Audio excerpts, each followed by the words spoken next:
The phone hasn't rung in 6 days. He's checked it twice tonight just to make sure it's still working. It is. Nobody's calling. That's the truth he doesn't say out loud. If that ache is familiar, don't look away. Stay right here. What I'm about to share might be exactly what you need tonight. There's a kind of quiet that only shows up with age, not peaceful, heavy. It moves in after the house empties out, after the kids grow up and scatter, after someone you loved stops walking through that front door. It just arrived. You didn't choose this quiet, and it stayed longer than it should have. Maybe you know this feeling well. You don't have to hide it here. Margaret was 78, a small house outside Columbus, Ohio. Her husband died 3 winters back. Her daughter was in Texas. Calls came once a week, sometimes less. She used to cook for 4. Now she cooked for 1. Then her mail carrier noticed something. Some nights, not even that. 5 days, no one had emptied that mailbox. He knocked. Margaret opened the door, eyes red, embarrassed. She hadn't spoken to a living soul in almost a week. He started checking in. Just a few words. "How are you today, ma'am?" Tiny. Almost nothing. Within a month, she was waiting by the window for him, dressed, smiling, sometimes holding a plate of cookies. It didn't erase the grief, but it cracked something open. She mattered to someone. Still, loneliness has a voice, and it lies. It whispers that nobody would notice if you vanished tomorrow. It tells you your story already ended. It convinces you that you're in the way, a burden, an inconvenience. Every word of that is false, not bent, not exaggerated, simply false. Think for a second about everything behind you. You raised children with no internet to guide you, no forums, no searching for answers at midnight, just instinct and love and exhaustion. You worked jobs that would break people half your age today. You buried people you loved, and somehow your feet still hit the floor the next morning. Recessions, wars, heartbreak, illness. You walked through all of it. That kind of endurance doesn't fade with age. It settles into something steadier, something wiser. Frank drove trucks for 30 years. Pennsylvania, born and raised. When his wife passed, he stopped answering the phone, stopped leaving the house, just stopped. His granddaughter Lily was 12. She didn't have the words for grief. She just missed him. So she wrote letters, real ones with stamps. "I got an A on my math test, Grandpa. I miss you." He didn't answer the first one.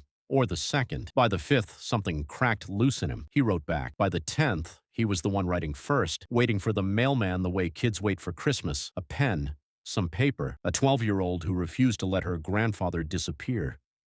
That's what brought him back. Tonight, in homes across this country, this exact ache is sitting with other people too. A widow in Florida staring at a cold cup of coffee. A veteran in Michigan holding a photograph that's gone soft at the edges. A grandmother in California willing the phone to ring. This feeling isn't rare. It isn't shameful. It's shared quietly by millions in living rooms you'll never see. That doesn't erase the pain, but it changes its shape. You're not broken. You're one voice in a chorus most people never hear. Healing rarely arrives all at once. It comes in inches. A few things that have helped others find their way back. 1 phone call a day, not 10. A sibling, 1. An old coworker, a neighbor down the street. A small routine. Coffee on the porch each morning. A short walk before the heat sets in. Something steady to hold. One small purpose. Feed the birds outside your window. Write someone a letter. Keep a few tomato plants alive. Letting someone in. You spent decades taking care of others. It's allowed now to be the one who's cared for. None of this is dramatic.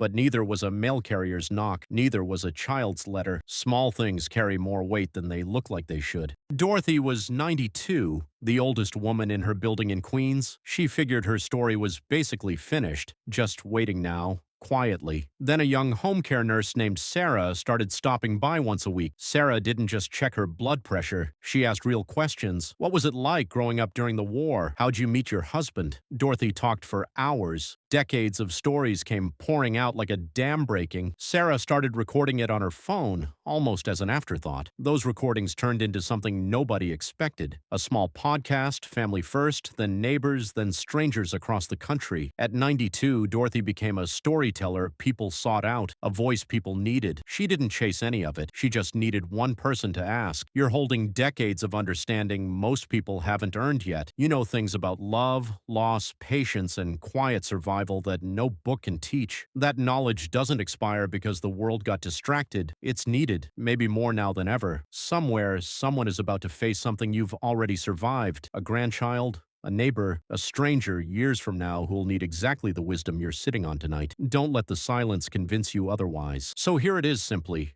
You built families. You held households together through years that would have broken weaker people.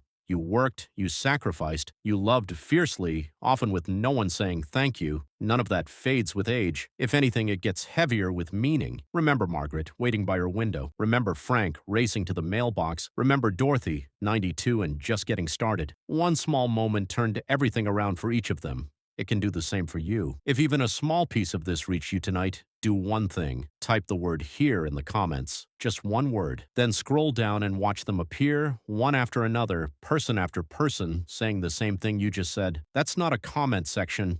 That's a room full of people who understand exactly what tonight feels like. If someone you love is sitting in their own version of this silence, send this to them right now. Don't wait for a better moment. There may not be one. It might be their mail carrier, their letter in the box, their one phone call today. Because here's what's true, and it's the only thing I need you to carry out of this video. Somewhere tonight, someone is hoping for exactly what you're hoping for, to be remembered. So be the one who remembers them, and let yourself be remembered too. That's how the silence finally breaks.